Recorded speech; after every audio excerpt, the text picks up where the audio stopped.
अफगानिस्तानी खिलाड़ी इब्राहिम जादरान ने world cup में पाकिस्तान के खिलाफ अपनी तूफानी पारी में भले ही कोई कसर छोड़ दी हो, तो उसे अवार्ड सेरेमनी में पूरा कर दिया। प्लेयर ऑफ द मैच चुने जाने के बाद उन्होंने अपना पुरस्कार उन अफगानियों के नाम किया जिन्हें पाकिस्तान से जबरन वापस अफगानिस्तान भेजा जा रहा है। अब शुरू होती है खबर। अफगानिस्तान के हाथों 8 विकेट की करारी हार की तरह ही इब्राहिम जादरान का यह बयान पाकिस्तान के गले नहीं उतर रहा। जादरान की यही बात उस वक्त पाकिस्तान और अफगानिस्तान के बीच के हालात बयां करती है। पाकिस्तान ने अवैध तरीके से देश में रह रहे शरणार्थियों को 1 नवंबर तक देश छोड़ने के आदेश दिए हैं। साफ है, निशाना अफगान प्रवासियों पर है। अब खबरों की माने तो कराची और दूसरे शहरों में रह रहे अफगानियों को चुन चुनकर निशाना बनाया जा रहा है। अगर पाकिस्तान के ये आदेश वाकई पूरी तरह अमल हुआ तो भारत और पाकिस्तान बंटवारे के बाद ये सबसे बड़ा विस्थापन होगा। मगर सवाल ये कि आखिर पाकिस्तान और अफगानिस्तान की सरहद पर यह बवाल शुरू कहां से हुआ और पाकिस्तान और अफगानिस्तान के बीच सीमा विवाद आखिर है क्या और ये कितना पुराना है। इसी का जवाब जानने के लिए हमारे साथ स्टूडियो में जागरण प्राइम के एडिटर अनुराग सर मौजूद हैं। सर, सबसे पहला सवाल तो मेरा यही कि अगर हम साल 2021 में जाएं और उस वक्त का दौर याद करें जब पाकिस्तान में वज़ीर आज़म इमरान खान हुआ करते थे, उस समय जब तालिबान की सरकार अफ़गानिस्तान में आई तब उन्होंने खुलकर समर्थन किया। तालिबान के जब सरकार आई तो उसके कसीदे पढ़े गए और लोगों को मुबारकबाद दी गई। अब उस समय का दौर और आज का दौर अगर हम याद करें तो ऐसा क्या हुआ कि पाकिस्तान एकदम से ये कदम उठाना पड़ा कि ऐलान कर दिया गया कि 1 नवंबर तक देश खाली कर दीजिए? एक्चुअली देखिए, तो जो आपने बिल्कुल सही बात कही, जब इमरान खान वहाँ के वज़ीर आज़म थे तो उनके संबंध में इमरान खान ने खुद भी ये कहा था कि अफ़गानिस्तान गुलामी की बेड़ियों से मुक्त हो रहा है, अफ़गानिस्तान एक नए युग में प्रवेश कर रहा है, वहाँ की एक नई सुबह है। लेकिन पिछले 1-1.5 साल के अंदर पाकिस्तान अफ़गानिस्तान के रिश्ते थोड़ा ख़राब होते जा रहे हैं। अगर आप इसको देखें, थॉमस वेस्ट एक जो अमेरिका के सचिव थे, राष्ट्रीय सचिव, उन्होंने एक बड़ा अच्छा बयान दिया। उन्होंने बयान में ये कहा कि उनके बयान से बड़ा स्पष्ट सा भी हो रहा है कि पाकिस्तान अफगानिस्तान के रिश्ते उतने ख़राब नहीं हैं। उनको सुधारने के लिए अमेरिका सहयोग करने की तैयारी कर रहा है। तो उससे कहीं ना कहीं ये लगता है कि अमेरिका के इस बयान से भी, थॉमस वेस्ट के बयान से लगता है कि कुछ ना कुछ रिश्तों में खराबी आ गई। रिश्तों में खराबी एकदम से एकाएक नहीं आई, क्योंकि एक ज़माने पहले अफगानिस्तान और पाकिस्तान एक दूसरे के मतलब पूरक थे। बिल्कुल, दोनों जगहों से आतंकवाद पोषित हो रहा था और पाकिस्तान ही एक तरह से उसका ट्रेनर था कि उनको सिखाने का काम या उनका काम पाकिस्तान के द्वारा ही संचालित होता था। लेकिन पिछले जो पाकिस्तान ने फसल बोई थी वही पाकिस्तान के लिए मुश्किल बनने लगी। वही जो आतंकवाद जो पाकिस्तान ने पोषित किया था, तहरीके तालिबान, जिसे पाकिस्तान तालिबान कहा जाता है, वही अब पाकिस्तान में कि फसाद की जड़ बन गया। वहाँ पर पूरी तरह से पाकिस्तान में आतंकवादी हमलों के लिए उसको जिम्मेदार माना जा रहा है। एक स्टडी भी आई थी, इंस्टीट्यूट ऑफ पाकिस्तानी स्टडीज़ ने, पीस स्टडीज़ ने एक रिपोर्ट करी थी। इसमें कहा गया था कि पाकिस्तान में तहरीके तालिबान के प्रभुत्व का स्ट्रांग होने के बावजूद हमलों में 51% की बढ़ोतरी हुई है। तो ये एक बड़ा बवाल था। पाकिस्तान, हालांकि अफगानिस्तान ने बार बार इस बात को कहा कि हम अपनी ज़मीन से आतंकवाद को पोषित नहीं होने चाहते, और उन्होंने यहाँ तक ये अफगानिस्तान का बयान रहा कि हम इसे राजद्रोह की संज्ञा देते हैं अगर पाकिस्तान में ऐसा कुछ घटना घटती है। लेकिन बयानों के इतर, जैसे पाकिस्तान के बयान थे कि जब भारत में वो आतंकवाद को पोषित करता था, तो बयानों से इतर पूरी कहानी दूसरी है। उस बयान में पाकिस्तान आतंकवाद का एक सहारा ले रहा है। दूसरा विवाद डूरन लाइन का जो विवाद है, डूरन लाइन को लेकर अफगानिस्तान की अपनी एक जी चाहत है, क्योंकि डूरन लाइन के अगर का जो मसला है अगर वो सॉल्व होता है तो अफगानिस्तान को एक मान्यता मिल जाएगी, जिस मान्यता के लिए अफगानिस्तान दुनिया में भी बहार उठ रहा है। उसको लगता है कि अगर वो मान्यता होगी तो दुनिया के जो हल्क हैं, दुनिया के देश हैं, वो उसे वैसी इज्जत देंगे जैसी इज्जत चाहता है, और एक देश के तौर पर उसकी मान्यता और उसकी जो मजबूती है वो स्ट्रांग हो जाएगी। और दूसरा पॉइंट, वो जो अपना आंतरिक जनमत है उसके डूरन लाइन की संज्ञा बड़ी इंपॉर्टेंट है। पाकिस्तान इस मसले को हल नहीं करना चाहता। पाकिस्तान को लगता है इस मसले के हल होने से पाकिस्तान की जो प्रभुत्व है उस पर कमजोरी आएगी। दूसरा बात है कि पाकिस्तान जब से तालिबान 2021 से सत्ता में आया, अब से पाकिस्तान की जो आंतरिक दखलंदाजी थी इस पूरे सिस्टम में, उस पर बड़ा चोट हुई है, क्योंकि तालिबान शरीयत से काम करना चाहता है और उसका अपना काम करने का एक अलग तरीका है। तो पाकिस्तान जो अपनी जो उसकी आंतरिक नीति है उनमें हस्तक्षेप नहीं कर पा रहा।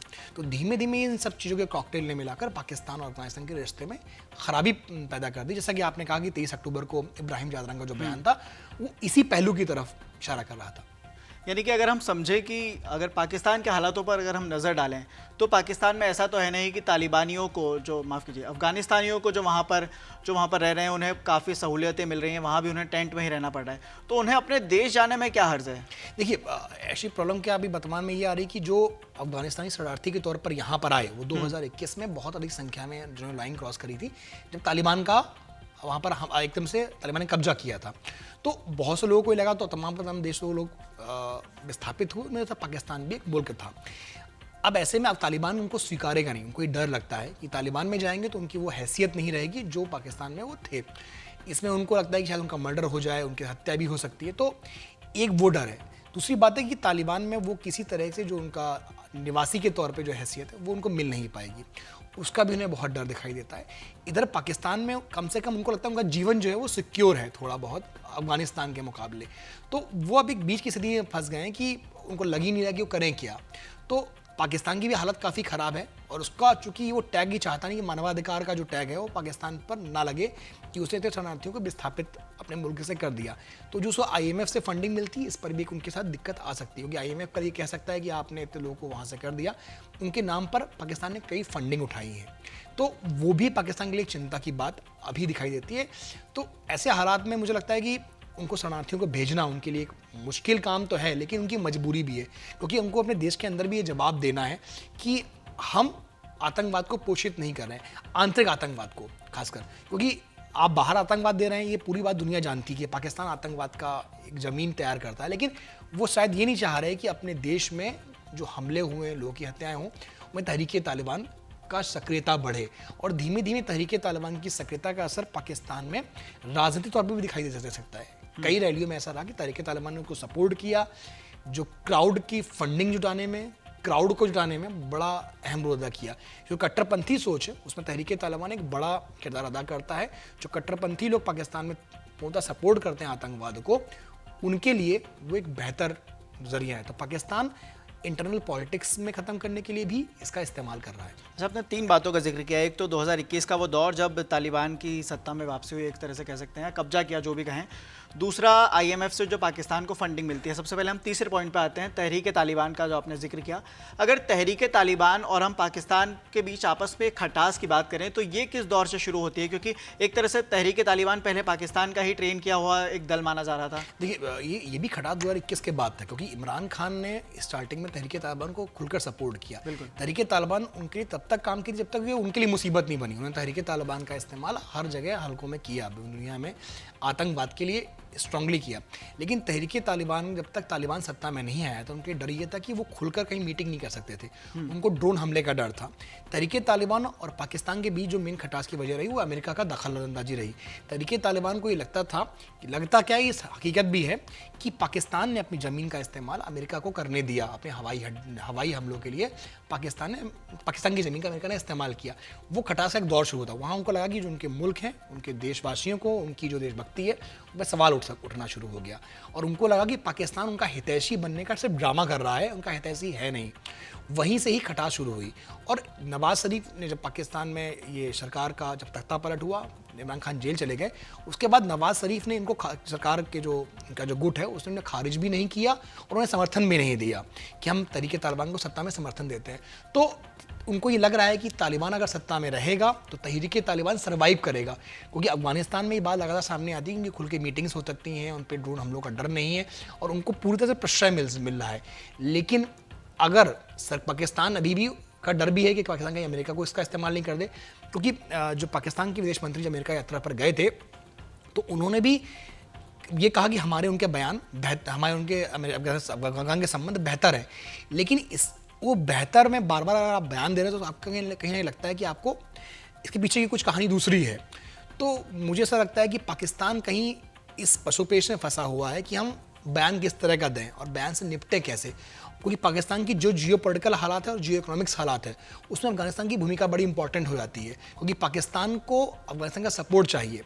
क्योंकि पिछले कुछ महीने में जियो इकोनॉमिक्स के लिहाज से देखें तो कोयले का जो निर्यात है, आयात है, वो पाकिस्तान से अफगान का बढ़ा है, ट्रेड में बढ़ोतरी हुई है। और पाकिस्तान भविष्य में एक जो देखना चाहता है कि एक कॉरिडोर बनाना चाहता है पाकिस्तान अंतरद्वीप पे, उसका विजन सेंट्रल एशिया है, उसके तहत वो काम करना चाहता है, जिसमें अफगानिस्तान की भूमिका बड़ी महत्वपूर्ण होगी। लेकिन अफगानिस्तान पाकिस्तान पर विश्वास नहीं कर पा रहा है। उसको लग रहा है कि पाकिस्तान एक दोहरी मापदंड की नीति अपना रहा है और जो उसे खटास के लिए बड़ी दिक्कत भरी बात बन। यानी कि अफगानिस्तान ये बात तो समझ चुका है कि एक तरफ तो पाकिस्तान तालिबान का साथ देता है, दूसरी तरफ अमेरिका का भी खुलकर साथ देता है, जबकि दोनों आपस में घोर विरोधी माने जाते हैं। और वहां पर ये बात देखनी बड़ी इंपॉर्टेंट है कि पाकिस्तान पर अमेरिका ही विश्वास नहीं कर रहा है। पिछले कुछ समय से अमेरिका ने उनकी जमीन का इस्तेमाल किया, लेकिन अमेरिका को ये लगा कि पाकिस्तान जियोपॉलिटिकल में उतना इंपॉर्टेंट नहीं है जितना भारत इंपॉर्टेंट है, और भारत से संबंध अगर बेहतर रखने हैं तो पाकिस्तान से उसे थोड़ा बहुत दूरी बढ़ा के रखनी होगी। तो पाकिस्तान का वो खुल के समर्थन नहीं कर रहा है पिछले कुछ महीनों से, तो पाकिस्तान के लिए भी बड़ी एक अजीब स्थिति बन चुकी है कि वो जाए किस तरफ। वो अफगानिस्तान का सपोर्ट करने से तो, क्योंकि उसे आंतरिक जो राजनीति है वहाँ बड़ा झटका लग जाएगा, और पाकिस्तान में तहरीक तालिबान कल ऐसा गुट भी संभव है कि वो कल अगर सरकार बनने की स्थिति में खड़े हो जाए, क्योंकि जनसंघ का इतिहास रहा है पाकिस्तान का तख्ता पलट का। तो ऐसे में पाकिस्तान कई तरह के डर में फंसा हुआ है, और उसके जो वित्तीय हालात हैं उसने उसको तोड़ के रख दिया है, और उसके पास कोई चारा नहीं है। वो सिर्फ देख सकता है कि हो क्या रहा है, वो करने के हालात में कुछ भी नहीं है। अब दूसरे पॉइंट पर आते हैं, जो आईएमएफ का आपने जिक्र किया कि पाकिस्तान कहीं ना कहीं डर में है, तो हो सकता है पाकिस्तान के ऊपर उल्टा दाव पड़ जाए, क्योंकि अगर वो जो वहाँ पर रह रहे हैं उन्हें अवैध तरीके से भले रह रहे हैं, शरणार्थियों को अगर वो वापस भेजने का आदेश देता है तो कहीं ना कहीं उसके ऊपर इंटरनेशनल प्रेशर भी बढ़ सकता है। तो पाकिस्तान इस हालात में है कि वो किसी से भी टकराव इस समय मोल ले सके। देखिए, यहाँ पर कहीं ना कहीं थोड़ा चीन का सपोर्ट दिखाई देता है, क्योंकि तहरीक तालिबान ने जब हमले हुए तो तहरीक तालिबान और पाकिस्तान दोनों की तरफ से हमले हुए। पाकिस्तान ने उनके खोस्त और कुनार प्रांत पे हमला किया, जहाँ पर कुछ आम नागरिक मारे गए अफगानिस्तान के। यही पाकिस्तान ने भी और अफगानिस्तान ने भी उन पर कई हमले किए, लेकिन पाकिस्तान ने खासकर उन प्रोजेक्ट पर निशाना साधा जो चीन के द्वारा पोषित हो रहे थे, कई ऐसे प्रोजेक्ट्स पर। तो ऐसे मामले पर पाकिस्तान को, क्योंकि इस वक्त अमेरिका पाकिस्तान का साथ कम दे रहा है, चीन से उसकी पूरी फंडिंग आ रही, चाहे BRI की बात हो या कुछ भी हो, और चीन को साधने की, पाकिस्तान को साधने की वजह भारत एक बड़ी वजह है।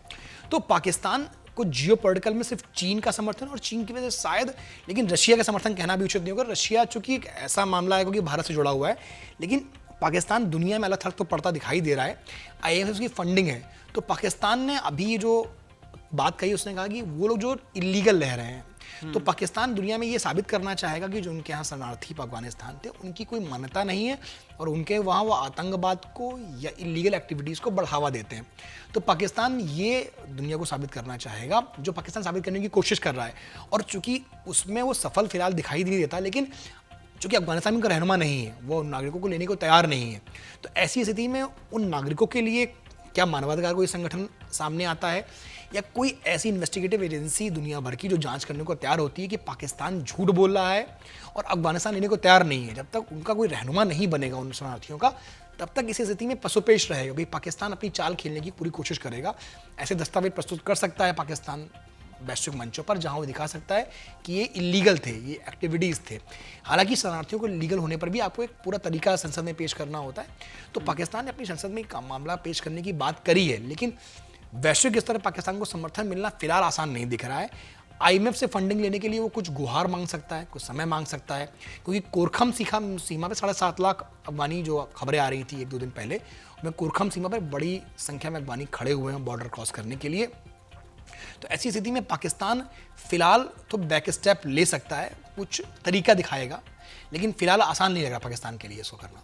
अगर हम अब 2021 के उस दौर की याद करें जिस वक्त अफगानिस्तान में तालिबान की सत्ता में वापसी हुई या फिर कब्जा किया, उस समय एक शरणार्थियों की बाढ़ आ गई पाकिस्तान में। अब के आंकड़े क्या कहते हैं कि पाकिस्तान में कितने शरणार्थी रह रहे हैं? क्योंकि ऐसा बताया जा रहा है कि भारत और पाकिस्तान के बीच जो बंटवारा हुआ था उस समय भी अगर ये विस्थापन उससे भी बड़ा हो सकता है उस समय। हाँ, मतलब ये बात बुरी रही कि शायद 45 लाख के करीब आबादी है जो वहाँ पर हो सकती है। थोड़ा बहुत आंकड़ा आगे पीछे संभव है। 45 लाख की आबादी, इसका विस्थापन करने की बात पाकिस्तान कर रहा है, लेकिन ये आबादी क्या रजिस्टर में दर्ज होगी, ये एक बड़ा सवाल उठता है, क्योंकि पाकिस्तान ने अभी आंकड़ों का जिक्र नहीं किया है। ये आंकड़े कितने दिखाए जाते हैं और कितने बताए जाते हैं, क्योंकि जो इंटरनेशनल समूह के आंकड़े हैं वो 44 लाख आबादी है, जो पाकिस्तान में टेंटो जो आपने बात करी थी, जो अलग अलग तरीक़ों से बुरे हालात में पाकिस्तान में निर्वासित करी गई है। लेकिन वो आबादी कितनी है पाकिस्तान दिखाता है, क्योंकि पाकिस्तान ने अभी उसे 10 से 12 लाख रुपए, 10 से 12 लाख लोगों की बात करी है। तो अगर वो 44 लाख होती है, 45 लाख आबादी होती है, तो शायद ही सबसे बड़ी आबादी होगी जो विस्थापित करी जाएगी। अब सवाल ये होता है कि अगर कोई वैश्विक मंच इस पर हस्तक्षेप करता है तो क्या ये पूरी आबादी विस्थापित होने से रोकी जा सकती है? क्योंकि जब भारत पाकिस्तान का बंटवारा हुआ था तो उसके अलग कंडीशंस थे। यहाँ आप इतने शरणार्थियों को इतनी बड़ी संख्या में बाहर नहीं कर सकते, क्योंकि भारत में शरणार्थी हैं, दुनिया के कई मुल्कों में शरणार्थी हैं, आप उनको एकदम से ऐसे बाहर नहीं कर सकते। 44 लाख आबादी बाहर होगी तो दुनिया में शोर मचेगा, और इस शोर का पाकिस्तान को जवाब देना पड़ेगा, क्योंकि अरब मुल्क भी इसके लिए बहुत कुछ ना कुछ पाकिस्तान को पर हल्ला मचाएंगे, तालिबान भी इस पर आक्रामक होगा। तो पाकिस्तान के सामने मुसीबत अभी है, पाकिस्तान ने ऐलान कर दिया है, लेकिन क्या पूरी आबादी को वो विस्थापित करेगा? और इतनी बड़ी आबादी को एकोमोडेट करने की क्षमता क्या तालिबान के पास भी नहीं है, क्योंकि वो ऑलरेडी बहुत बुरी स्थिति में पाकिस्तान भी आर्थिक स्थिति में है, और वो बहुत बुरी स्थिति में अफगानिस्तान भी आर्थिक। तो पूरी आबादी भी फिलहाल ट्रांसफ़र होगी, ये थोड़ा दूर की कौड़ी होगी। हालांकि मामला जल्दी सामने आएगा, लेकिन मुझे मुश्किल लग रहा है कि 45 लोगों को विस्थापित कर पाएंगे ये लोग। पहला तो आपने दो बातों का जिक्र किया, एक तो तालिबान का जो आक्रामक रवैया हो सकता है पाकिस्तान की इस नीति पर, और दूसरी ये कि अगर हम आंकड़े माने देखें तो 12 लाख से 17 लाख के बीच होते हैं, या फिर 45 लाख भी होते हैं, तो भी तालिबान के लिए एक बड़ा नंबर होगा, क्योंकि तालिबान की हालत भी, परिस्थितियाँ भी इस वक्त ठीक नहीं है, क्योंकि हाल ही में तालिबान में भूकंप आया था, 4000 लोगों की मौत हुई। तो तालिबान पर इतने लोगों का विस्थापन का कितना असर पड़ सकता है? तालिबान बेसिकली अभी स्वीकार नहीं रहा है ना, तालिबान की स्वीकार्यता का पर तालिबान की तरफ से इस बात का कोई बयान नहीं आया है कि हम अपने नागरिकों का स्वागत करते हैं। तो ऐसे में ये पाकिस्तान के लिए भी मुश्किल होगा, क्योंकि वो लोग कोरखम बॉर्डर पे सीमा क्रॉस करने के लिए खड़े हुए हैं, अफगानिस्तान ने भी उनके लिए एंट्री का द्वार खोला नहीं है। तो जैसे ये हाल बांग्लादेश के मसले पर भी कभी कभार भारत से देखने में आता है, क्योंकि कई लोग विस्थापित होकर वहाँ से आ गए। तो आप उस विस्थापन का दर्द झेलेंगे कैसे? क्या अफगानिस्तान के लिए तैयार होगा, या इसको लेकर तनाव और बढ़ेगा? तो अभी कितने लोग बॉर्डर क्रॉस करते हैं? 12 लाख हैं, 17 लाख हैं, या 5 लाख हैं, या उनके साथ क्या होता है? क्या पाकिस्तान को उनको दोबारा से वापस देना पड़ता है, या वैश्विक मंच में सबूत देने पड़ते हैं? क्योंकि अफगानिस्तान इतना कोई का बयान नहीं आ रहा है इस मामले में, जो सबसे बड़ी चिंता की बात है कि अफगानिस्तान अपने नागरिकों को स्वीकार करने की बात नहीं है। तो क्या पाकिस्तान झूठ बोल रहा है, या अफगानिस्तान स्वीकार करने को तैयार नहीं है? इस मामले में अभी थोड़ा सा परत खुलनी है इस मामले की, ये थोड़ा बात का पहलू होगा। खैर 1 नवंबर की तारीख ज़्यादा दूर नहीं है, और उम्मीद करते हैं उसके पहले देखने को मिल सकता है। अब दूसरी बात पे आते हैं कि तालिबान का आक्रामक रवैया भी हो सकता है इसके ऊपर। तो क्या पाकिस्तान इतना मजबूत स्थिति में है कि वो किसी भी देश से या अफगानिस्तान से इस तरह का टकराव वो झेल सके? पाकिस्तान की जो वित्तीय हालत है वो तो खराबी है काफ़ी बुरी स्थिति में। पाकिस्तान दुनिया भर से कटोरा लेके भीख ही मांग रहा है हर रात। तो पाकिस्तान अपने आप को संभाल सकने की कंडीशन में फिलहाल दिख नहीं रहा है, क्योंकि वो किसी न किसी बहाने से ग्रिल लिस्ट से बाहर होना, फाफ्टा से बाहर होना, पाकिस्तान के लिए अपने हालातों को मैनेज करना बेहद मुश्किल काम है, क्योंकि उसके अपने जो तंत्र है वहाँ करप्शन चरम सीमा पर पहुँच चुका है। कई बार वीडियोस देखने को मिलते हैं कि पाकिस्तान में बिजली की किल्लत है, पाकिस्तान में निर्यात आयात उनका बहुत नहीं चल रहा है, दुनिया का कोई भी व्यापारिक संबंध पाकिस्तान इंपॉर्टेंट नहीं है, पाकिस्तान सिर्फ चीन के लिए अभी इंपॉर्टेंट रह गया है। दुनिया के वैश्विक मंचों पर पाकिस्तान की हैसियत दिन पे दिन कमज़ोर होती जा रही है। उसके आसपास से सऊदी अरब के पास भी, जैसे जो उसके अरब से व्यवहार थे, भारत से भी उनकी नज़दीकी बढ़ी है। ऐसे में पाकिस्तान किसी लिए व्यापारिक तौर पे इंपॉर्टेंट नहीं है, जियो पॉलिटिकल में चाइना के अलावा किसी के लिए बहुत इंपॉर्टेंट दिखाई नहीं देता, जियो इकोनॉमिक्स में वो किसी के लिए इंपॉर्टेंट नहीं दिखाई देते। तो पाकिस्तान दुनिया में एक ऐसा कंट्री है जो अलग थलग पड़ रहा है, उसकी अपनी इंपॉर्टेंस नहीं है। पाकिस्तान की आबादी दुनिया भर में अलग अलग जगहों पर विस्थापित हो चुकी है, बड़ी आबादी। तो पाकिस्तान अपने आंतरिक हालातों से निपट नहीं पा रहा है, उनके यहाँ पॉलिटिक्स में कोई एकता नहीं है, देश प्रेम उस तरह से दिखाई नहीं देता, क्योंकि वो अपने आंतरिक हलकों से इतना निपटने में अक्षम है कि वो वैश्विक दुनिया पर अपनी कोई पहचान बनाने में नाकाम दिख रहा है। तो पाकिस्तान के लिए ये एक उसके जख्मों पे नमक ही होगा अल्टीमेटली, कि कहीं उसके हालात जैसे मैच में रहा वैसे हालात ना बन जाएं कि वो पाकिस्तान के जैसे मैच में अफगानिस्तान ने उसको हार विकेट से रहा दिया, वैसे ही कहीं इस पिच पर भी पाकिस्तान हार ना जाए बुरी तरह से। यानी कि इतना तो साफ है कि पाकिस्तान की स्थिति कहीं ना कहीं कमज़ोर है। अगर हम आसान सा एक सवाल और है, वो अक्सर लोगों के मन में आता है कि ये फैसला किसका हो सकता है, पाकिस्तानी सरकार का या फिर सेना का? ये ऐलान किसकी तरफ से किया गया? ये बात हमेशा से बड़ी कॉमन फैक्टर रहा है, आम आदमी जानता भी है कि पाकिस्तान में सेना ही शासन करती है, और सेना के द्वारा ही पिछले कुछ चाहे इमरान खान की बात आप कर लें, जब वो थे वो भी पाकिस्तान सेना के द्वारा बैठाए गए आदमी थे। तो आसिम मुनीर की बात हो, आसिम मुनीर बड़े आक्रामक फैसले लेते रहे हैं, भारत के खिलाफ हो या उनके खिलाफ। तो वैश्विक नीति पर आसिम मुनीर का ज़्यादा दखल दिखाई दे रहा है, और वो कई ऐसे फैसले ले रहे हैं जो कि बड़े ऊटपटांग के फैसले, जिनका कोई आशय नहीं है। और पाकिस्तानी सेना में करप्शन बड़ा आम है। आपने पिछले हफ्ते पहले एक वीडियो देखा होगा, जब एक पाकिस्तान के सेना के जो एक्स आर्मी चीफ थे, उनके खिलाफ किस तरह से एक मुल्क में उनको, मतलब वहीं के एक तालिबान समर्थक ने काफ़ी उनको भला बुरा कहा था जब वो लंदन की सड़कों पर बैठे हुए थे। तो पाकिस्तान के खिलाफ, सेना के खिलाफ बाहर बहुत आक्रोश है। जो लोग बाहर होगी, उनके जनरल्स बाहर चले जाते हैं करप्शन करके, पैसा कमा के। तो सेना वहाँ पर शासन करती है, करप्शन भी वही करती है और देश को भी वही चला रही है। तो जब तक देश में एक लोकतांत्रिक सरकार नहीं होगी, लोकतांत्रिक तरीके से फैसले नहीं होंगे, विदेश नीति एक तगड़ी नहीं होगी, सेना का हर जो अधिकारी अपने तरीके से काम कर रहा है। तो इसमें आसिम मुनीर का पूरा दखल है, क्योंकि इस फैसले में कहीं भी विदेश नीति की झलक दिखाई नहीं देती, क्योंकि आप एकदम से ये ऐलान नहीं कर सकते कि 44-45 लाख लोग आपके देश से बाहर चले जाएं, क्योंकि आपको वैश्विक दुनिया को भी एक मुल्क साबित करना है। पाकिस्तान लगातार मानवाधिकार के मंचों पर दुनिया की आलोचना झेलता रहा है। ऐसी स्थिति में उसके मानवाधिकार उल्लंघनों के जो मामले हैं उस पर ये मामला बन रहा है, मतलब उसकी छवि खराब होगी। अफगानिस्तान भी कह रहा है कि दोहा समझौतों का ये उल्लंघन है। उसने जो पिछले महीने एक बयान दिया था, उसने कहा पाकिस्तान ने लगातार दोहा में जो समझौते हुए तो उसका उल्लंघन किया। डूरन लाइन को लेकर भी पाकिस्तान ने अपनी स्पष्टता कहीं जाहिर नहीं करी पाकिस्तान ने, और अपनी इस बात का पाकिस्तान ने कोई एक्सप्लेनेशन नहीं दिया कि हमने ये फैसला इस वजह से लिया, और बार बार उसको दोहराया नहीं। तो वो पाकिस्तान की चिंता का विषय है बेचारे।